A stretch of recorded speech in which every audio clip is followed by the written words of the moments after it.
Hi friends, నేను నిమ్మి. ప్రతి ఒక్కరికి ప్రభుపేట నా వందనాలు తెలియజేసుకుంటున్నాను. సామెతల గ్రంథం ప్రతిరోజు ఏ డేట్ ప్రకారం ఆ డేట్ మనం చదువుకుంటున్నాం కదా. ఇవాళ డేట్ ప్రకారం చదువుకుందాం. శిక్షను ప్రేమించువాడు జ్ఞానమును ప్రేమించువాడు, గద్దింపును అసహించుకునివాడు పశుప్రాయుడు. సత్పురుషునికి యెహోవా కటాక్షం చూపును, దురాలోచనలు గలవాడు నేరస్తుడని ఆయన తీర్పు తీర్చును. భక్తిహీనత వలన ఎవరునూ స్థిరపరచబడరు. నీతిమంతుల వేరు కదలదు. యోగ్యురాలు తన పెనిమిటికి కిరీటం, సిగ్గు తెచ్చినది వాని ఎముకలకు కుళ్ళు. నీతిమంతుల తలంపులు న్యాయయుక్తములు, భక్తిహీనుల చొప్పు ఆలోచనలు మోసకరములు. భక్తిహీనుల మాటలు నరహత్య చేయు పొంచువారి వంటివి. యథార్థవంతుల నోరు వారిని విడిపించును. భక్తిహీనులు పాడై లేకపోదురు. నీతిమంతుల ఇల్లు నిలుచును. ఒక్కొక్క మనుషుడు తన వివేకము కొలది పొగడబడును. కుటిల చిత్తుడు తృణీకరింపబడును.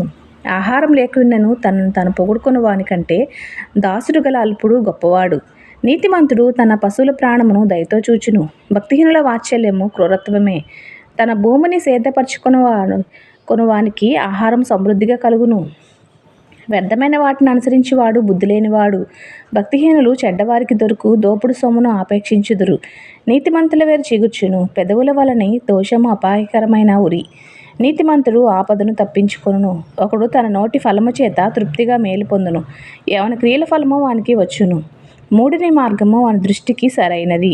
జ్ఞానము గలవాడు ఆలోచన అంగీకరించును. మూఢుడు కోపపడినది నిమిషంలోనే బయలుపడును. వివేకి నిందను వెల్లడిపరచక ఊరకుండును. సత్యవాద ప్రియుడు నీతిగల మాటలు పలుకును. కూటసాక్షి మోసపు మాటలు చెప్పును. కత్తిపోటి వంటి మాటలు పలుకువారు కలరు.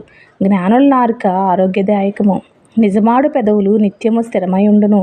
అబద్ధమాడు నాలుక క్షణమాత్రమే ఉండును. కీడు కల్పించువారి హృదయంలో మోసము కలదు. సమాధానపరచుటకై ఆలోచన చెప్పువారు సంతోషభరితులగుదురు. నీతిమంతునికి ఏ ఆపదయు సంభవింపదు. భక్తిహీనుల కీడుతో నిండి ఉండుదురు.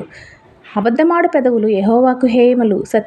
సత్యవర్తనులు ఆయనకిష్టులు. వివేకి అయిన వాడు తన విద్యను దాచిపెట్టును. అవివేక హృదయములు తమ ముడతోను వెల్లడి చేయుదురు. శ్రద్ధగా పనిచేయవారు ఏలుబడి చేయుదురు. సోమరులు వెట్టి పనులు చేయవలసి వచ్చును. ఒకని హృదయంలో విచారము దాని కృంగచేయును. దయగల మాట దాని సంతోషపెట్టును. నీతిమంతుడు తన పొరుగువానికి దారి చూపును. భక్తిహీనుల ప్రవర్తన వారిని దారి తప్పించును. సోమరి వేటాడినను పట్టుకొనడు. చురుగ్గా నుండుట గొప్ప భాగ్యము. నీతి మార్గమునందు జీవము గలదు. దాని త్రోవలో మరణమే లేదు. దేవుడు ఈ వచనాల ద్వారా మనకెంతో జ్ఞానం దయచేయునుగాక. ఆమేన్.